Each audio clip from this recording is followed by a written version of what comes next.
Hey YouTube, I'm just making this video to introduce you to my next restoration project. So this is a Stevens 77C pump shotgun in 12 gauge.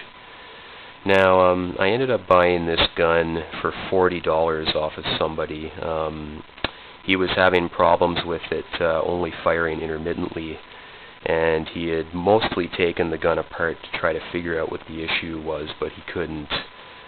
So I ended up getting it as a bag of parts,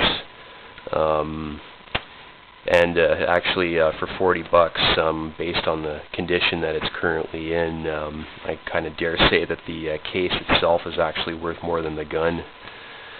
But I took it apart a little bit further, and I figured out that the problem was a broken firing pin. Now, I ordered a new one from Numerich Gun Parts, but it was for the 77B variant because they have very few parts available for the C. Luckily, though, it appears that the firing pin for the B seems to function properly in this gun, so hopefully it'll be fine. So I did some research about the gun online.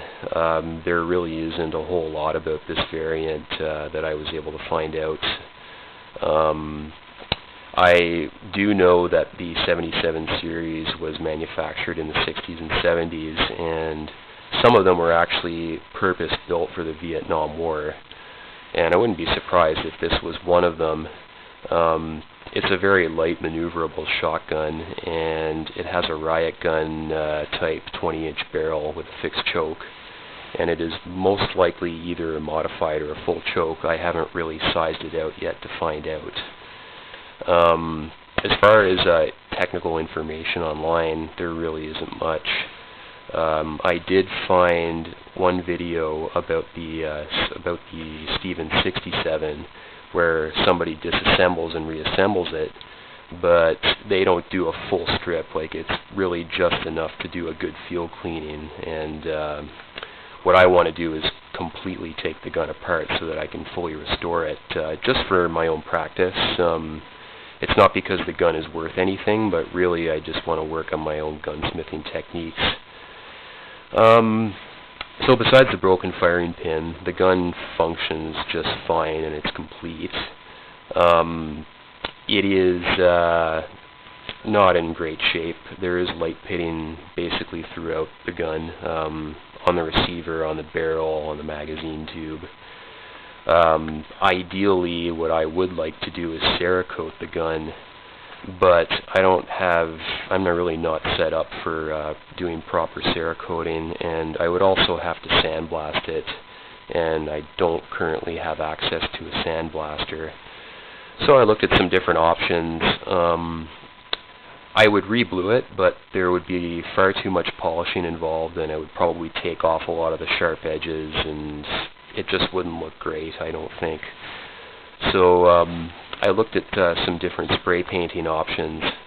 I briefly considered Plasti Dip, but the problem with Plasti Dip is that it's a temporary finish, and it really won't stand up to a lot of abuse. Like, it's actually made to just peel off if you don't like it. So what I've decided to try is a one-step spray epoxy paint in matte black, and the brand that I chose was VHT roll bar and chassis paint, which is light-duty, high-temperature paint. So we'll find out how well it works on a gun and how durable it is. Hopefully it works out fine. Besides that, I'm probably going to have to build a new buttstock. This one is just in horrendous shape. As you can see, it's been broken at the receiver, and somebody's tried to repair it with either fiberglass or putty or something like that. I can't really tell which.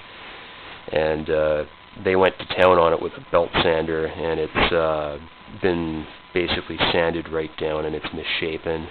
And they've actually sanded off the inletting that is supposed to engage with the receiver and help it to sit tight as well.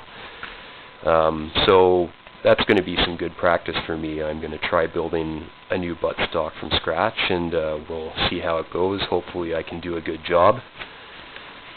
And besides that as well, the fore end is a bit loose. most pump shotguns are like that, but this one is a little sloppier than I would like. The retaining ring at the back is the problem. It's loose and it kind of moves around, so I'm going to have to figure out a way to make it sit a little bit more tightly. So I don't care if the forend is super tight. As I said, you know, most pump shotguns have a little bit of slop in them anyway. So as long as it's a little bit tighter, I'll be happy with it. Yeah, so besides that, functions just fine. I've got some snap caps in there right now.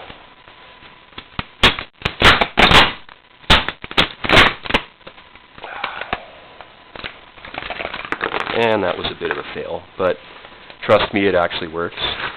So as I said, there's very few technical videos about this particular series of shotgun online. I've already taken the gun as far apart as it can go without special machinist and gunsmithing tools. So that's what my next video is going to be. I'm going to show you how to completely disassemble this gun.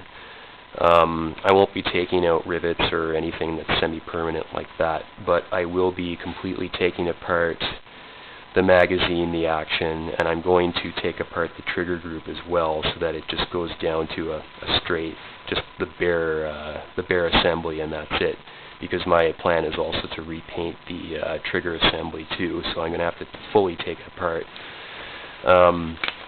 The little bit that I was able to find out online about people who have tried to take the trigger assembly apart is that they took it apart and then they couldn't figure out how to get it back together. So I'm going to go through that step by step, and we'll get it apart back together. I'll talk about some of the parts and how they function while I'm doing it. And so that's pretty much it for now. So tune in for my next video. It'll be coming up soon. Thanks.